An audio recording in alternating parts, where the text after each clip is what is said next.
What are we going to look at today? We are going to look at that Sun Ts305 that Jared sent me in 14C. It's kind of a weird one, and well, we'll talk about that after you guys listen to a little bit of music.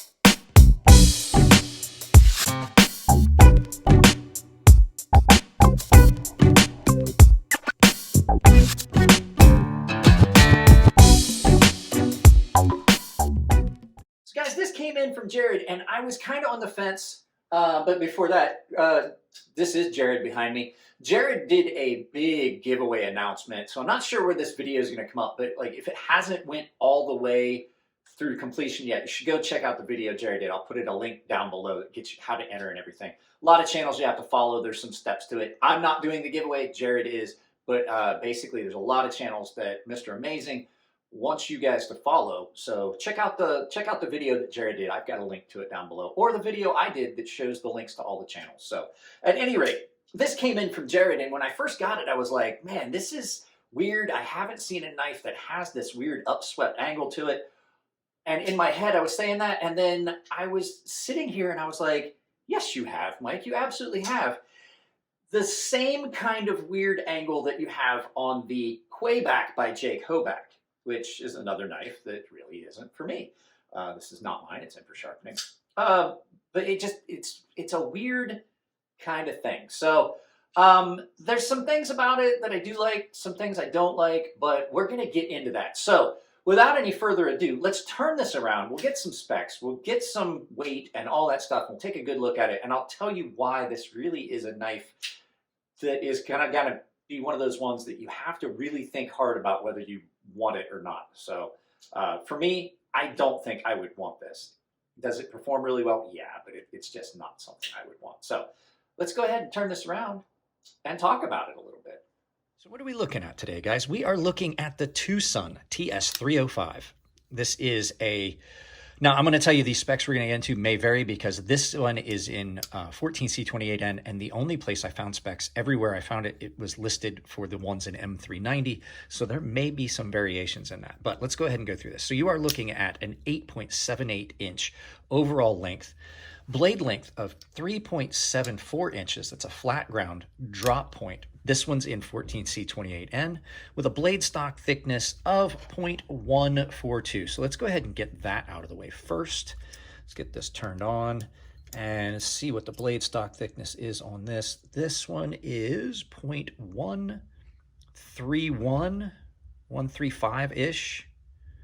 So, you know, that can vary. Behind the edge thickness on this one is what I'm curious about. I have not checked this yet. I say that, but I know I already have.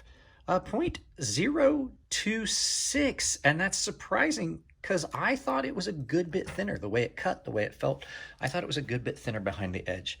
Like I said, this one is in 14C28N, which is a very good steel, but the new ones are in M390. So handles, you're looking at a titanium frame lock with a carbon fiber overlay scale. Now, this is how they have it listed on White Mountain Knives. Handle length on this is 4.8 inches, and it does run on ceramic bearings. It's incredibly smooth. And for that final spec, let's go ahead and fly this scale in here. My Nick Shabazz certified gem, and they have it listed at 4.97 ounces. So I imagine this is going to read right about 5. 4 7/8.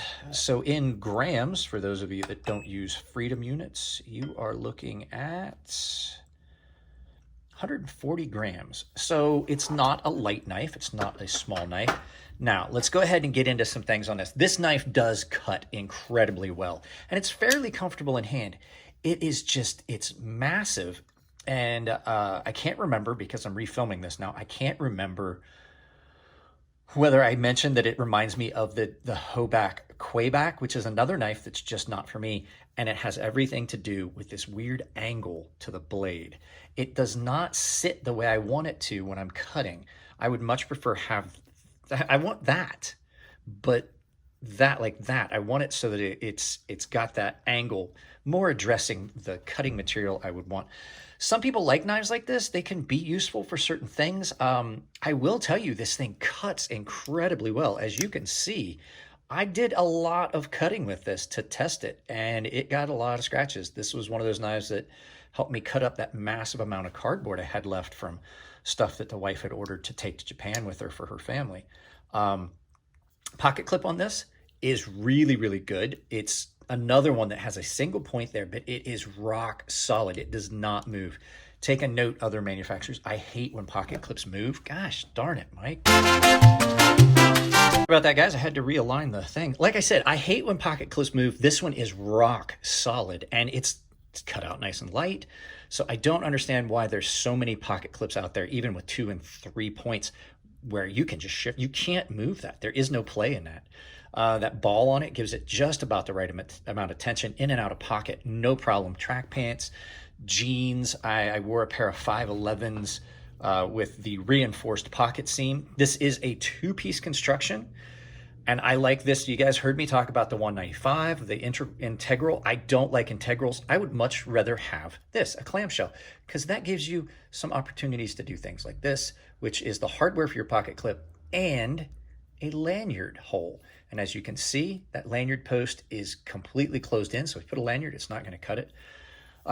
Carbon fiber on this is done really, really well. So now let's get into some of the stuff that just kind of put me off about this knife. There's only one real way for me to deploy this. You can use this top flipper, but this knife is so big that by the time you get it in hand, it's awkward. It is awkward to try and use that. The only real way for me to deploy this is with that aperture, which is great. The aperture works really good. You can finger flick it if... Exactly what I was going to tell you. I have to get so far up on it to use that forward aperture to flip it that then I've lost the stability. And I was getting ready to say that a lot of times it just feels like the knife's going to come out of your hand. And it's just positioning. It's a positioning thing. With that being so close to the pivot, it needed to be, with a knife this size, if you wanted to do that, it needed to be down here or longer. But to deploy it just like that, it's fine. It's great to just use it as a slow roll thumb stud like that. But this knife, there's just so many things about it that just aren't for me, that there's no way that the fact it cuts so well would make it a better knife for me. I just could not get past those things. It's too big. It takes up too much space in pocket. I don't have my Grimsmo Norseman on me, but you can see, like, this is not a small knife. If you guys remember, we talked about the Sirius, the Artisan Sirius designed by Ray Laconico. This is not a small knife either, and this just is massive in comparison. It's too big. It is just too big, too bulky for me to carry. I'm a fan of large knives, but that is just one that is too big. So what we're going to do is I'm going to get some knives out so you guys can see this. I'm going to get a couple knives out here real quick for comparison purposes, and we'll take a look at it and compare it to some other knives that you guys should know. So I got some of my larger knives out here. This is this knife open. We're going to set it like this. So first knife for comparison, this is the Riat Horizon D, a relatively large knife. It is just a little bit smaller than this. So that knife's a little bit bigger than my Horizon D. The Sabenza is about maybe half an inch smaller than this knife.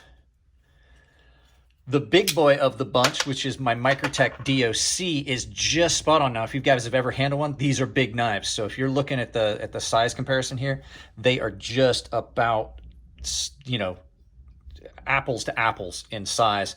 And then a knife that most people should know the size of is the Benchmade 940, which is not a small knife either. You get a fairly large knife and a folding knife, and it is significantly smaller than the 305. So if you're looking for a small pocket-friendly EDC, this is not the knife for you. If you're looking for a knife that's got an angle to it where you're addressing the cut with a curvature, the way that the typical knife would be, this is not the knife for you. So just to put it out there, does it cut incredibly well? Yes, there's probably a lot of scenarios and situations where this knife would be perfect. And when you look at the fit and finish, you cannot argue that this is a quality knife. Dead centering, the edge on it when Jared sent it to me is great. It's nice and thin behind the edge. There's not much behind that edge, actually. It's flat ground down really well. It cuts really well. The action on it is great. Lockup is rock solid. And then, like I said, I love the two Sun pivots. They are very attractive. They give a specific look, and you can pick a two Sun out of a lineup with these pivots. So as far as fit and finish and quality of the knife, it's great. It's off the charts. It's another one of those two Sun knives that really got it right. But as far as there's too many things that take it out of what I would traditionally carry. Could I recommend it? Yeah. If you're looking for something like this that is unique, it's large, it cuts really, really well, then this might be the knife for you. Like I said, for me, it's just, there's too many odd things about it that just kind of put it outside of something I would typically carry. So guys, that's all I got on this one. We got this re-recorded, so hopefully this audio comes out good. Let's turn this around, do some final thoughts that I recorded, almost 2 hours ago. Guys, this TS305 is just kind of outside of what I would typically carry. And it's a matter of just the way it feels and the angle of approach and things like that. This is a great knife. If you're looking for a really good cutter, this would be right up your alley. So thanks again to Jared for sending this. And thanks again to Jared and Mr. Amazing for getting this big giveaway set up. If you want to go find out about the giveaway, go follow Jared's channel. He put up an announcement about it. There's going to be more coming. He's going on people's live feeds and things like that. So if you guys like the videos, give them a thumbs up. If you don't like them, give them a thumbs down. But please try to tell me why. I can't change the content if I don't know what you don't like. If you want to support the channel, it's as simple as sharing the channel like I did with Jared back here in the beginning. Share the channel with people you think would enjoy the content. That's the easiest way to do it. But if you guys want to support the channel financially, we got 11 new subscribers. They might not know this. I have a membership tab down below. It gets you early access to videos, exclusive content based on tier, a premium tier sharpening tutorial series. Like I said, giveaways monthly, and I offer a discount on sharpening to all of the paying members.